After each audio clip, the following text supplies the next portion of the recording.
Abhijit Mitra, it also comes at a time when obviously Trump has sort of put the oil tariffs on India. India is the only country with the oil tariffs. Is India also signaling to Trump and to Western capitals that, look, we have options and partners beyond just the West? We've always been this sort of, even though we discarded non-alignment and things like that, we've always continued non-alignment in different forms. Now, our interests have never changed since the 1940s, which is we can never allow Russia and China to ever get together.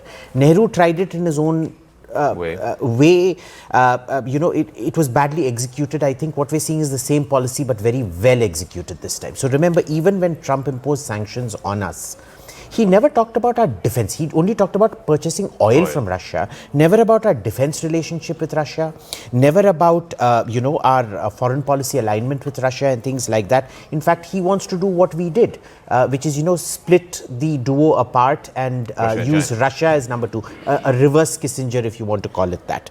So that is an extremely important part of this policy. I think the more Russia gets isolated and dependent on a Chinese energy monopsony, because India is not an industrial power. We can't buy the quantities of Russian commodities, both oil and gas, but also, regular commodities that China does. So he has to play a different game, and the more Russia felt isolated, the more they needed India. You will see how this has progressed. So, for example, if you notice during Victory Day parades and things like that, he generally showed a great deal more proximity and affection for Xi Jinping than he ever did for an Indian leader. That's changed very significantly. This going around in the car and things like that. Yeah. It's a very clear message that things have changed. If you note, you'll also notice the change in Russian official propaganda.